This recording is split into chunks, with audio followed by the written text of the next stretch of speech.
So I'm kind of excited to talk about this concept, and it's not just because I've only recently started using this term, but because it's useful for both manufacturers and distributors equally. And I think it's a strong move for either one of you to look at this idea that we're going to talk about, which is sales enablement.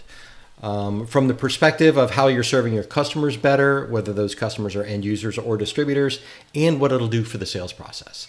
See, what I used to, I still do actually, when I'm building a website, when I'm creating content for a distributor website in particular, but also a manufacturer's website, most of those sites, when you look at them, they're just really brochures for the product, which is fine, but they're divorced from the sales process. So sales enablement is providing your sales team with the tools that they need to move a sale along a progression or a pipeline and to help them close customers. But it's also to answer client questions in advance, so you are building up that trust level that you're willing to do that online. So they'll read about their top 10 questions. It's the FAQs and things along those lines. They're going to get their most pressing questions answered before they even pick up the phone.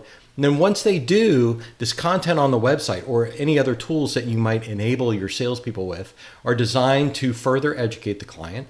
They're designed to raise the trust level between the client and you, the manufacturer or distributor, and they're designed to help close deals. So what a manufacturer does now typically is they'll create a brochure site, and they'll have some knowledgeable salespeople, but those salespeople are completely on their own. Right? They have a brochure that they can hand out, but there's no specific material that is helping people at different stages on the buying process. Especially if you sell expensive equipment, we all know that's not going to happen tomorrow, right? You've got 3 months or 6 months or 18 months of time between that initial contact and them taking delivery of the equipment, and you have to nurture them the entire time.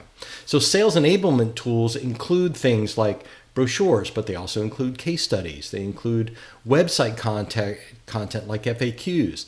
They include comparisons. They include looking at different parts of your sales pipeline and your customer's journey before and after the sale, and providing the material to move them along and to make them feel comfortable with both, what you're trying to sell them and who you are, and that you're going to support them. And the reason that this is important for both of you guys to look at, the manufacturers and the distributors, I'm talking like you're both listening at the same time. From a distribution perspective, again, they don't often always have the technical expertise or the bandwidth to produce really good quality sales enablement tools. They're not looking at that sales process, and trying to figure out, okay, like here, they're going to ask these kinds of questions. Here's what we need to provide them. So what they really need is they need the manufacturer to step up, especially if it's in the realm of video production. I've worked with a distributor who was a pro in that. That's where I got a lot of my experience in cutting videos. And I've worked with distribution that just doesn't have that capability. There's no personalities in place that'll do that. The technical support staff is too busy actually doing their job of technical support, and the salespeople really aren't comfortable being on camera.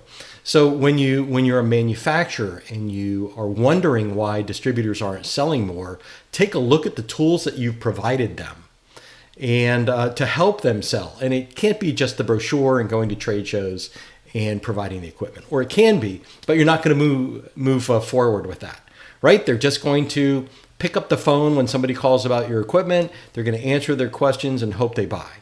If you're on the distribution side, and you're looking at dealing with your customers, they're going to do the same thing. They're shopping around. They're looking at you, looking at your competitors.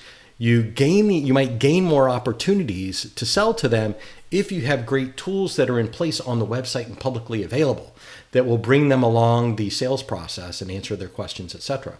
Okay, so that's my first opportunity for you. Distributors, if you are not using sales enablement tools to close more deals with your current clientele, then that's an opportunity. And you also have the opportunity of communicating to the manufacturer on the tools that you need. If you have a well-designed, well-defined sales process, which I hope you do already, but we'll talk about that again later. If you have that process in place, you've got to look at each step and make sure that you have something that communicates with this potential customer on their journey between introduction and sales. In manufacturers, you've got to work with your distributors, because the more you work with them, the better you get at making them successful. Imagine you have a great partnership with one of your best distributors on providing those kinds of materials. You're building a template for success with other distributors in other areas. So, and all of this can be applied to your internal sales force as well.